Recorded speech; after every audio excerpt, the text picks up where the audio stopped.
They thought the haunting was over until something evil escaped and secretly lived among them, without anyone realizing it. The film begins in 1986, when a young Elise arrives at the Lambert family's home at the request of Carl, a psychic who is also her colleague. Upon arriving, she is welcomed by Lorraine Lambert, the homeowner and mother of a young boy named Josh. It turns out that Carl has asked for Elise's help in dealing with Josh's case, as he has been repeatedly tormented by a mysterious, evil entity.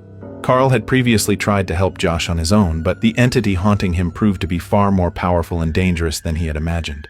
Realizing the situation was beyond his abilities, Carl decided to call Elise, a psychic with far greater experience and skills than his own. Even before they began their investigation, Carl warned Elise that this case was far more dangerous than it appeared. Lorraine then shows Elise several photographs of Josh, each revealing the same woman dressed in black standing behind him. I'm afraid. There's something in this house. I can feel it. May I meet him? After that, Elise begins interviewing Josh while recording the session. Seeing how frightened he is, she decides to hypnotize him and asks him to close his eyes and focus on the sound of a metronome. Feel yourself getting sleepier. What do you see? Are you alone? No, she's here. Where is she? After asking him several questions, Elise finally asks where the entity is. Josh then directs her toward a closet in his bedroom. Slowly, Elise approaches the closet to find out what is really hiding inside. But without warning, something unseen attacks her. Water. Please, get out of there. What do you want? Who are you? The evil entity suddenly injures Elise's hand, as if warning her not to take another step forward. Afterward, Elise realizes that Josh possesses a rare ability known as astral projection, which allows his soul to leave his body and wander through other dimensions while he sleeps. Although it may sound like a gift, this ability has made Josh a target for dangerous entities from the further. Without realizing it, Josh has already attracted the attention of a powerful entity that intends to take over his body. That entity is the bride in black who appears in every photograph of him. Recognizing the danger, Elise advises Lorraine to erase Josh's memories of his ability and stop taking photographs of him. By doing so, Josh's connection to the astral realm will gradually weaken, making it impossible for the entity to reach him. While Elise is explaining all of this, Josh, who is still under hypnosis, suddenly rises from his chair and points toward one of the doors. Moments later, the door slowly swings open on its own, leaving everyone in the room shocked and terrified.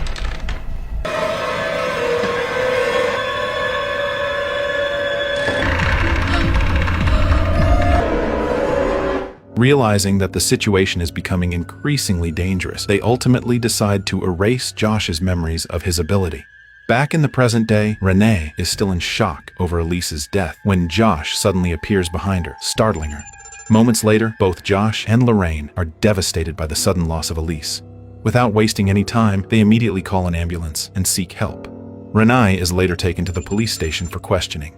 She tries to convince the detectives by showing them a photograph containing the bride in black and explaining the strange events that took place that night.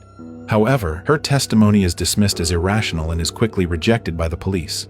Instead, the investigators begin to suspect Josh after discovering bruises on Elise's neck that indicate she was strangled by a human. At the same time, the police continue processing the crime scene. If they uncover evidence linking Josh to the murder, he will become the primary suspect in Elise's death.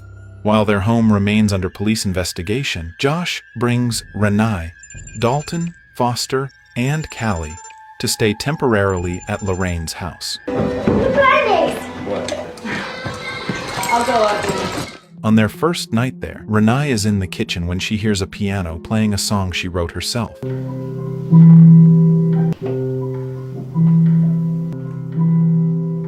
Lorraine? However, when she checks the piano room, she finds no one there. Not long afterward, Renee hears Callie crying. When she goes to check on her, Callie is still fast asleep in her room. Strangely, after returning to the piano room, Renee hears Callie crying once again. This time, when she rushes back to check on her, she discovers that Callie is no longer inside her crib.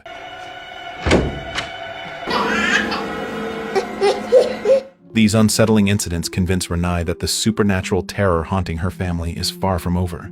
She tells Josh everything that has happened, but he refuses to believe her and dismisses it as fear and paranoia left over from recent events. He then urges Renee to focus on their family, insisting that everything is finally back to normal. That night, Tucker and Specs visit Elise's home in an attempt to uncover the truth behind her death. Their search eventually leads them to the basement, a place Elise once used to help her clients. While searching through the room, they discover numerous recorded sessions, including footage from the time Elise investigated Josh's case as a child. As they watch the recording, Tucker and Specs see Josh communicating with an unseen entity. The kind you can't get wrong. Do you like living here? How would we do that? I'll show you. Who the hell's he talking to? Right there. Elsewhere, Lorraine suddenly wakes up in the middle of the night and decides to check on her grandchildren. While sitting beside Dalton's bed, she hears him talking in his sleep and saying that someone is standing right behind her. Startled, Lorraine quickly turns around, but there is no one there. Feeling that something is wrong, Lorraine starts walking through the house. Not long afterward, Callie's baby walker suddenly turns on by itself. Several times, she also has the unsettling feeling that someone is walking through the hallway, but whenever she checks, no one is there. The disturbances continue until Lorraine enters the bathroom to take her medication. As she looks into the mirror, she briefly sees a woman dressed in white standing behind her.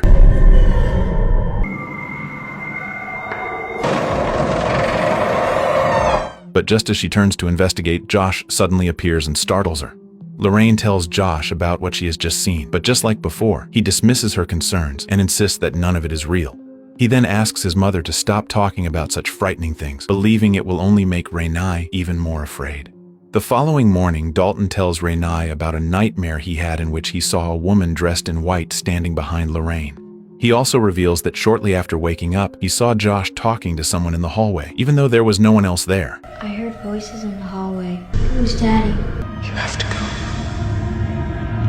and he was talking to someone. Feeling that something is wrong, Dalton tells Renee that his father seems different and asks whether she has noticed any changes in Josh as well. However, Renee tries to reassure him and insists that it is only his imagination. Later, while home alone, Renee receives a phone call from the police informing her that Josh has been cleared of any involvement in Elise's death. But her relief is short-lived as she is once again terrorized by the woman in white who continues to haunt her.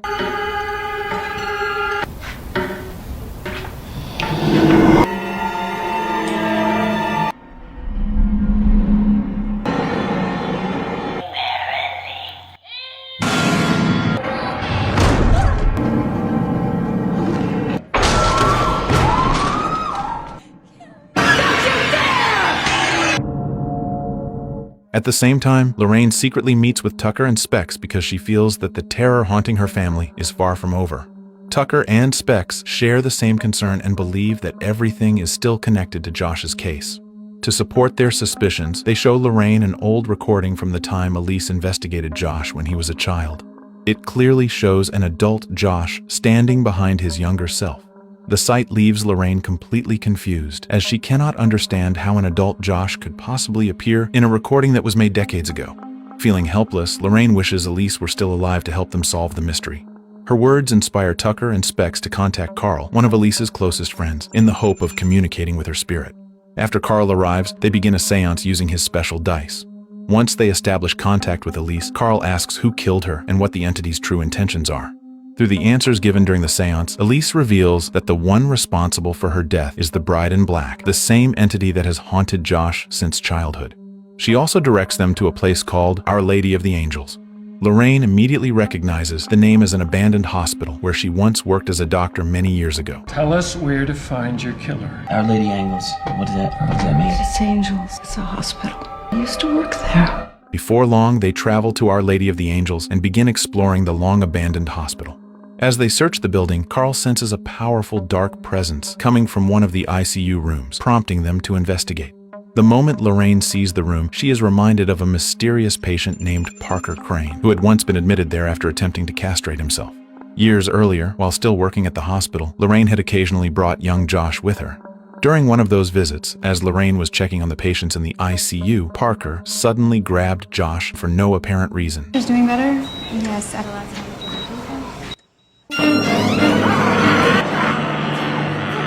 The incident left a lasting impression on Lorraine and remained etched in her memory ever since. Lorraine then recalls another strange encounter that took place a few days later. As she was leaving work, she came across Parker inside one of the hospital elevators.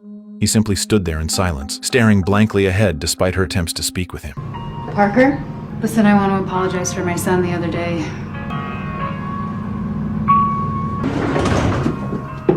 Sensing that something was wrong, Lorraine later asked a hospital employee why Parker had been wandering through the corridors.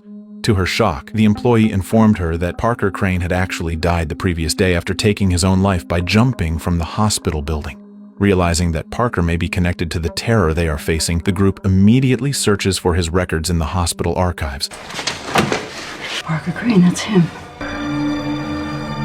This address. There's something there. After locating his home address, they waste no time heading there in hopes of uncovering more answers. Upon arriving at Parker Crane's house, the group begins searching every corner of the property for clues. While exploring, Specs and Tucker discover what appears to be Parker's childhood bedroom. But they are confused to find it filled with feminine decorations despite Parker being a boy. Before they can investigate any further, a young girl suddenly appears and warns them to leave before it is too late. You can't be in here. She'll make me kill you. Meanwhile, in another part of the house, Lorraine discovers an old painting depicting a young girl and her mother. As she examines it more closely, she realizes that the mother in the painting is the same woman in white who has been haunting her family. But while Lorraine is focused on the painting, a chandelier suddenly crashes down, nearly hitting her. At the same time, Carl senses an overwhelming negative presence within the house. He immediately uses his dice to contact Elise and find out why they were led to Parker Crane's home. However, Carl soon realizes that the spirit communicating with him is not Elise at all, but Parker Crane's mother, the woman in white who has been behind the horrifying events all along. What does that mean? It simply means the mother of Parker Crane. It's literal. Meanwhile, Tucker hears a strange noise coming from behind a bookshelf. After moving it aside, the group is hit by a powerful foul odor. Hidden behind it is a secret room containing the preserved bodies of 15 women. They also discover a collection of newspaper clippings revealing the identity of a serial killer known as the Bride in Black. To their horror, all 15 victims mentioned in the articles are the same women whose bodies were found inside the room. Among the evidence, they find the black wedding dress worn by the killer, and the moment Carl touches the dress, he experiences a terrifying vision that reveals the truth. The person behind the Bride in Black was actually Parker Crane. Throughout his life, Parker was manipulated by his mother into murdering women who made him feel attracted to them or reminded him of his identity as a man. That is why most of his victims were young women. Even after his death, Parker never truly moved on. Instead, he continued haunting Josh, whose astral projection ability made him the perfect target. Parker's ultimate goal was to take over Josh's body and return to the world of the living, because he longed for a life that had never truly been his own. Meanwhile, elsewhere in the house, Renee regains consciousness after previously passing out from an attack by the woman in white. Still shaken by the experience, she once again urges Josh to leave the house as soon as possible. However, Josh refuses and insists that running away will not solve anything. According to him, the entities will continue to follow them wherever they go, so the best thing they can do is ignore them. But during the conversation, Josh suddenly begins talking about death as if he has experienced it himself. His strange remarks make Renee suspect that something is different about her husband. Not long afterward, they hear someone playing the piano, but when they investigate, there is no one there. As soon as Renee hears the melody, she recognizes it as a song she once wrote specifically for Josh. Strangely, Josh has no memory of the song at all. That's the song that's been playing. What song? The song I wrote for you. You don't know that song? No, I don't. Well, it's not the song that we should be worried about. This only deepens Renee's suspicions, as it should have been impossible for Josh to forget something so meaningful. Meanwhile, Dalton is awakened by a voice coming through his toy tin can telephone. At first, he assumes it is Foster trying to talk to him. However, once fully awake, Dalton realizes that one end of the toy telephone is leading directly into his closet. Before Dalton can do anything else, a woman suddenly emerges from the closet. She claims to be one of the Bride in Black's murder victims. Not only that, but she reveals that 15 other spirits were also killed by the same serial killer. At that moment, Dalton realizes that he has unknowingly entered the further. Terrified, he desperately tries to wake himself up. Fortunately, Renee arrives just in time and manages to calm him down. Meanwhile, Josh is seen sitting alone with a baseball bat, talking to someone who is not there. After he leaves the room, it is revealed that Josh's real soul is still trapped in the further, desperately trying to reclaim his body. The truth is that Bride in Black has been possessing Josh's body all this time, while the real Josh remains imprisoned in the Further. Through the piano, Josh tries to reach Renee by playing the song she once wrote for him. However, all of his efforts prove futile. The Bride in Black's influence is still too strong, and no one realizes that the Josh living among them is not the real Josh at all. The following day, Lorraine secretly meets with Renee and warns her that her family is in grave danger. She explains that Josh's body has been taken over by the spirit of Parker Crane, better known as the Bride in Black, while Josh's real soul remains trapped in the Further after trying to save Dalton. Because of this, Lorraine urges Renee to keep herself and the children away from Josh. If Parker Crane truly has control of Josh's body, there is a real possibility that he could kill again. At the same time, Carl, Specs, and Tucker are working on a plan to stop him.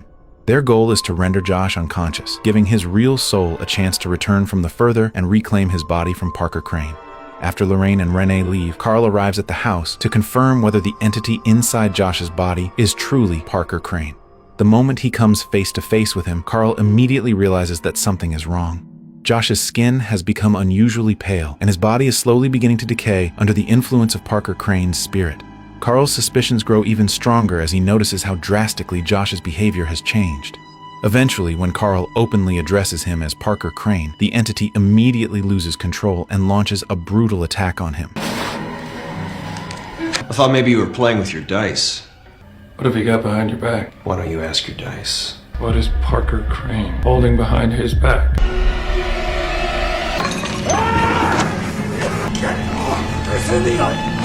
The situation quickly spirals into chaos. Specs and Tucker rush in to help stop Parker, but they are no match for him and are ultimately overpowered as well.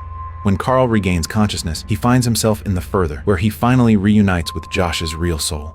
Together they begin searching for a way to return Josh to his body.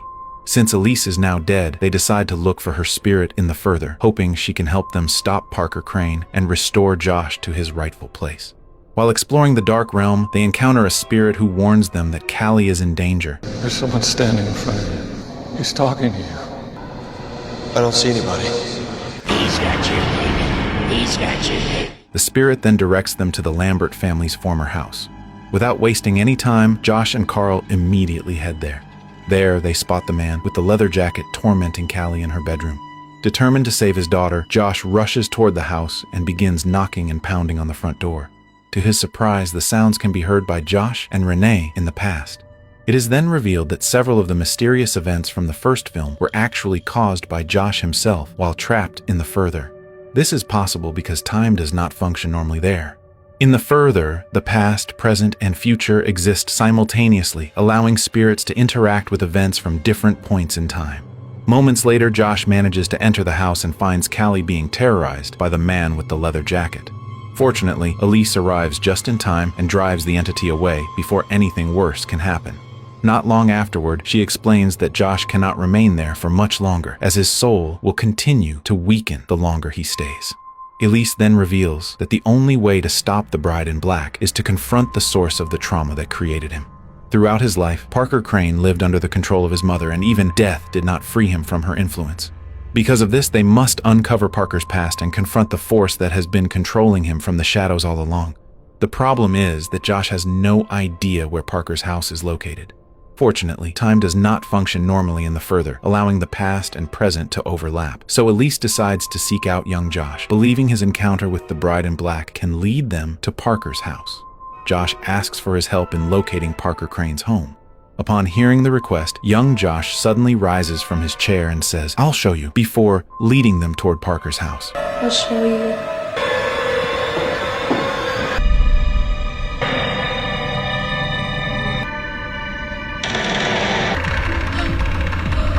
This finally explains why adult Josh briefly appeared in Elise's old recordings from decades earlier. Elise also realizes that the mysterious door that opened by itself while young Josh was under hypnosis was actually caused by Josh, Carl, and herself searching for Parker's house through the Further. With everything finally making sense, they immediately set off for Parker Crane's home. At the same time, Renee and Lorraine receive a message from Specs claiming that they have successfully knocked Josh unconscious. However, unknown to them, the message was actually sent by Parker Crane in an attempt to lure them back to the house. When they arrive, they find Josh sitting alone in silence. But the calm atmosphere does not last for long. Realizing that his identity has been exposed, Parker Crane suddenly attacks Renee and Lorraine.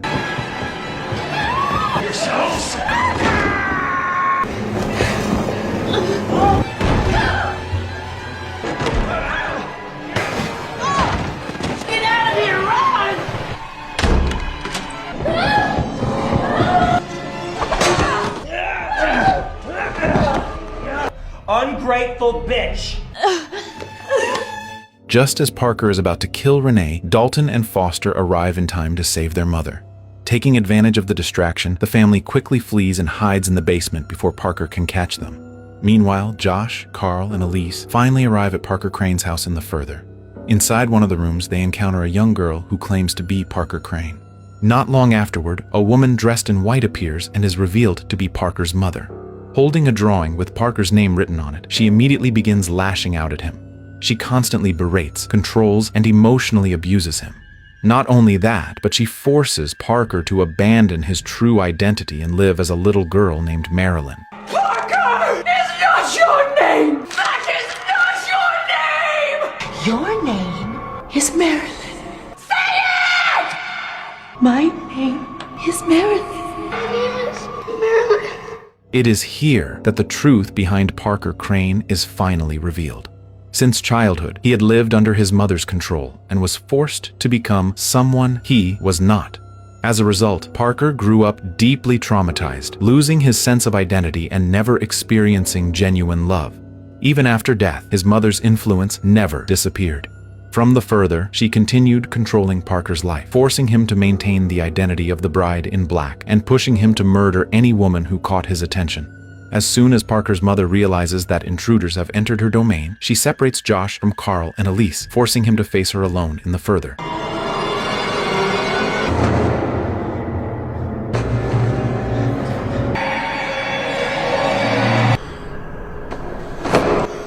Little girls need to learn to be good. Meanwhile, Elise asks young Parker for help in standing up to his mother and ending the control that has haunted him his entire life. Back in the real world, the situation becomes even more desperate. Realizing that he is the only one capable of finding Josh, Dalton decides to use his astral projection ability to enter the further.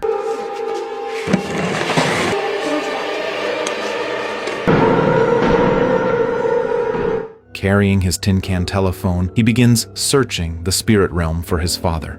At the same time, Parker Crane continues trying to break through the basement door where Renee, Dalton, and Foster are hiding.